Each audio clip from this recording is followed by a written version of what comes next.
یہ ماہ سیام میں سخت گرمی، زبان کانٹا بن گئی، حلق خشک ہو گیا اور ہم پانی نہیں پی رہے، ٹھنڈا پانی دستیاب ہے، کوئی دیکھ بھی نہیں رہا، وضو کرتے بھی احتیاط کرتے ہیں، میاں کیوں نہیں پانی کا 2 گھونٹ لے لیتے، ٹھنڈا پانی ہے، میٹھا پانی ہے۔ کہا ہم نے روزہ رکھا ہے، اللہ دیکھ رہا ہے۔ ماہ سیام میں ہم پانی نہیں لیتے، اس لیے ہمیں یہ یقین ہوتا ہے تنہائی میں بھی اللہ دیکھ رہا ہے۔ یار جو اللہ رمضان میں دیکھتا ہے وہ غیر رمضان میں بھی دیکھتا ہے۔ پانی پینے لگو تو دیکھتا ہے، رشوت لینے لگو تو تب بھی دیکھتا ہے، آنکھ بھٹکے تو تب بھی دیکھتا ہے، خیال بہکے تو تب بھی دیکھتا ہے، سوچوں میں آوارگی آئے تو تب بھی دیکھتا ہے۔ یہ یقین تمہارے ساتھ اگر جڑ جائے کہ تمہارا رب تمہیں دیکھ رہا ہے تو پھر گناہ کرنا مشکل کیا ناممکن ہو جائے گا۔ ان اللہ خبیر بما تعملون، اور جو تم کرتے ہو تمہارا رب اس سے باخبر ہے۔ مت سمجھنا کہ وہ دیکھ نہیں رہا، تم کو چھٹی دے رکھی ہے تو اس کا یہ مطلب نہیں ہے کہ تم اس کی پہنچ سے باہر ہو یا اس کی نگاہوں میں نہیں ہو۔ تمہارے ایک ایک لمحے کو وہ دیکھ رہا ہے، ایک ایک ساعت کو ملاحظہ کر رہا ہے۔ بند کمرے ہوں یا مخفی غاریں، تم جہاں بھی داد عیش دو تمہارا رب تمہیں دیکھ رہا ہے۔ کالے پہاڑ کی گہری غار میں چیونٹی چلتی ہے تو اس کے ننھے اور مہین پاؤں سے سینہ سنگ پر جو لکیر بنتی ہے تمہارا رب اس کو یوں دیکھتا ہے جیسے دیوار چین کو دیکھتا ہے۔ تو کیا وہ تمہارے اعمال کو نہیں دیکھتا؟ تمہارے ایک ایک عمل کو، تمہارے ارادے کو، تمہاری آنکھوں کی خیانت کو، تمہارے دل کے ارادے کو دیکھتا ہے۔ ایک ایک چیز سے وہ آگاہ ہے۔ وَلَا تَكُونُوا كَالَّذِينَ نَسُوا اللَّهَ، اور ان لوگوں کی طرح نہ ہو جانا جنہوں نے اللہ کو بھلا دیا، غافل ہو گئے، اپنی خواہشات کی زندگی گزارنے لگے۔ یہ جہاں مٹھا اگلا کس نے ڈٹھا، آرزوؤں کے نوکر بن گئے۔ جس طرح نفس اور شیطان ان کو چلا رہا اس طرح چل رہے ہیں۔ جو لوگ اللہ کو بھول گئے، اللہ فرماتا ہے اللہ نے انہیں ان سے غافل کر دیا۔ اللہ جب کسی سے ناراض ہوتا ہے تو ہدایت چھین لیتا ہے۔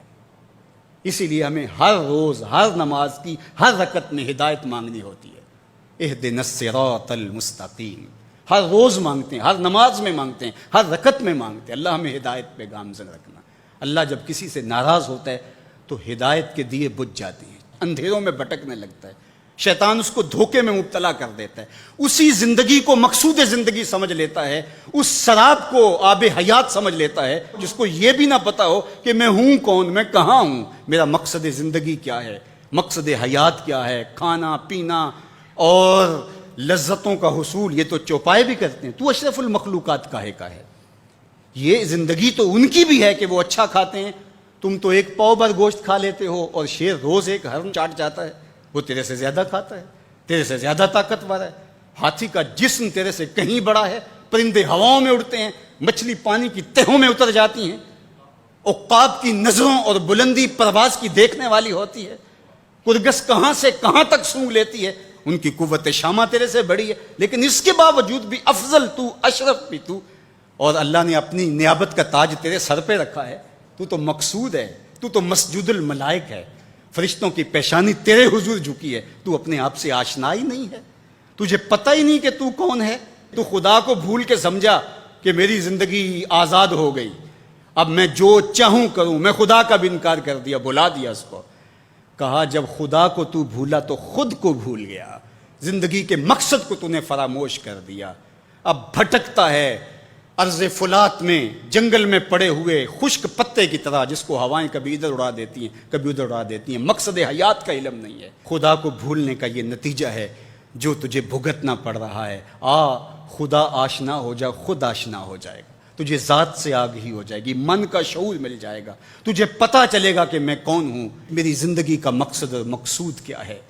تو اگر تو ایسا نہیں کرے گا تو اللہ تجھے تیرے سے بے خبر کر، تیری ٹانگیں نہیں توڑ دی جائیں گی، تیرا رزق نہیں چھین لیا جائے گا، تیری آنکھوں سے روشنی نہیں اچکی جائے گی، تیرے کانوں کی سماعت نہیں کھینچ لی جائے گی، یہ سب کچھ ہوگا لیکن مقصد زندگی نہیں ہوگا۔ تو کہا اس قرآن سے جڑ جاؤ، اپنی زندگی کو مالک کے سپرد کر دو اور ایک ایک لمحہ مالک کی چوکھٹ پہ گزار دو۔